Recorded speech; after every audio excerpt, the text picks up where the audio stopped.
We are now the stewards, and as the stewards, it is our responsibility to carry on and to hold on. We consider ourselves caretakers of this home. This home has been around for 200 years. This house has history that is far more important than our time here.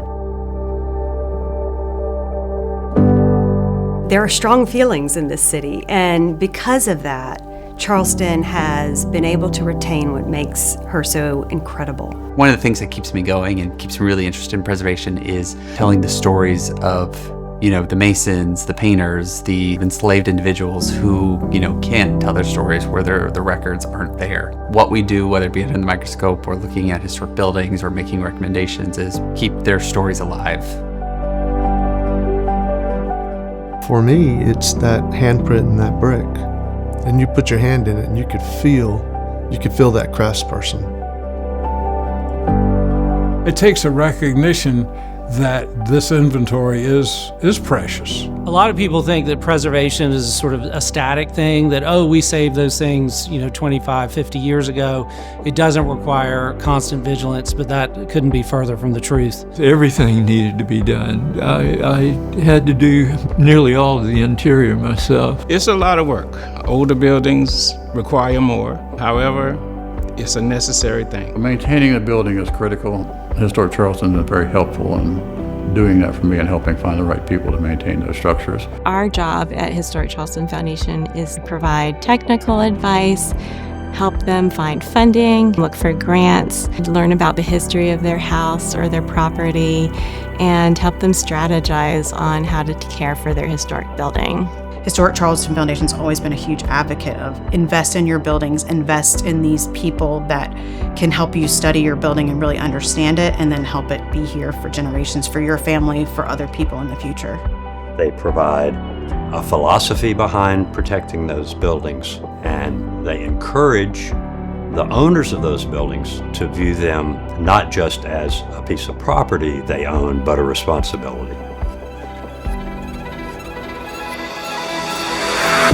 The next 50 to 100 years, when we're not here no more, this church will be here for the community. And I believe that Historic Charleston will be right along with us. They give us support, they give us help, they give us guidance. They're vested in the neighborhood. Historic Charleston Foundation. This building should not be demolished. It's the last of its kind. And if it's gone, it's be going with the wind.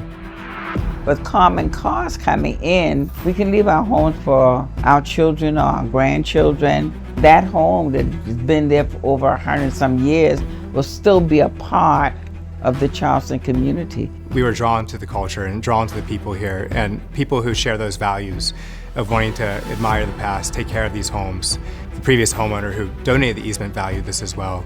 We understood that. It feels like a bit of a contribution to Charleston that we're happy to be a part of. At some point in your life, you want to leave some kind of mark behind you. It makes you realize that you're a piece of something that's much bigger. We've got to do our part while we are here to carry on the legacy and to give it over to the next generation. My children and grandchildren and great-grandchildren and those of this community will ask, tell me about that building. And we can tell them, by the grace of God, we have been delivered. For us, it's a very special feeling, and we consider it our duty to kind of preserve this as best as we can. It's a challenge.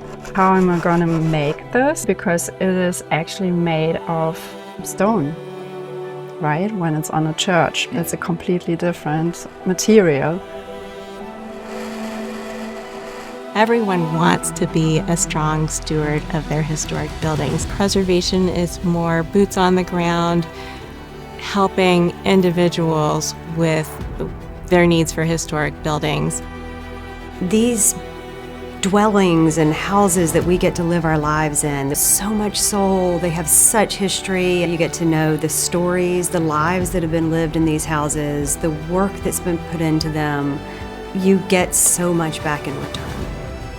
I think anyone who has an historic house is fortunate.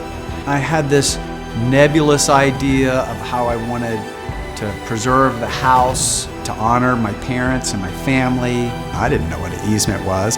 And as I've done this project, I really understand this is the organization, an institution with the infrastructure to preserve our city.